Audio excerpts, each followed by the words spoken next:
Good morning, Take 52 challengers. It's Ingrid here again with another critique from our Take 52 challenge, and this week we are looking at week 35 and our prompt was unexpected.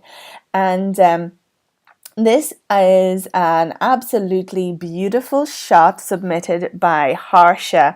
And I can't pronounce your last name, Harsha, and I feel like I know you as Harsha, since you're a long-term contributor to the Take 52 challenge. And this has been this particular prompt was a really interesting prompt because it made us all tell a little bit more about the story behind our image. And you know, sometimes images work well on their own, and sometimes images you need a little bit of a story background behind them. So I really enjoyed that part of that of the group. But this particular image, Harsha tells us, is taken using a technique that she didn't know her camera had already, and that was where it can record multiple exposures on the one frame. It's something that film cameras used to do accidentally a lot of times, and clever photographers would use it to their advantage, and you would get multiple exposure or double exposure. And if you ever shot a roll of film back in the day and put it back into your camera and shot over it again, as I saw quite a lot happen, you got a multiple exposure effect.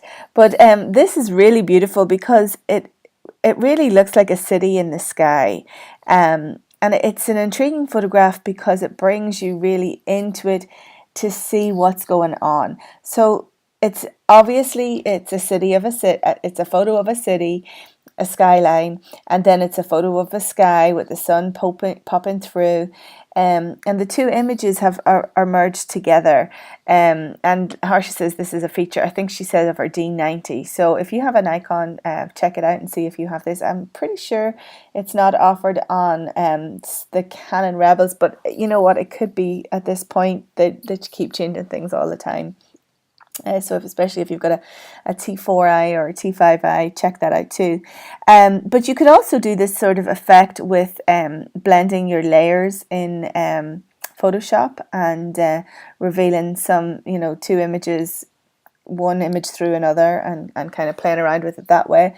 But I think there's something just very special about this. And of course, it was an unexpected thing that she didn't think that was going to happen.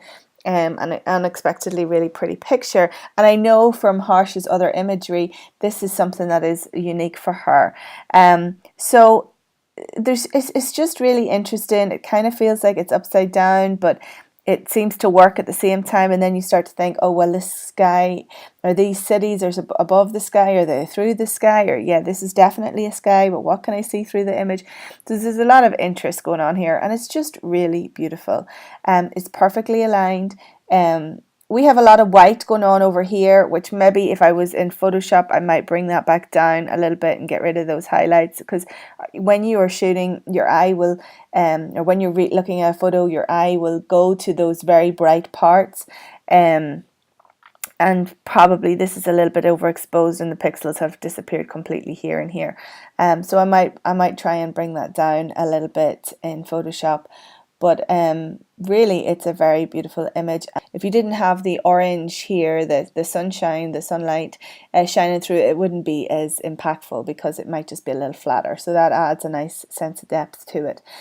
So a really lovely job, Harsha. And again, something that you could totally print out and frame and put on your wall and be very proud of, and a great example of some excellent photography and skillful work. So if you would like to take part in the Take 52 challenge, as always, we would love to have you. We are a very friendly bunch, and you can find out more by clicking the link below this video. Until next time, take care.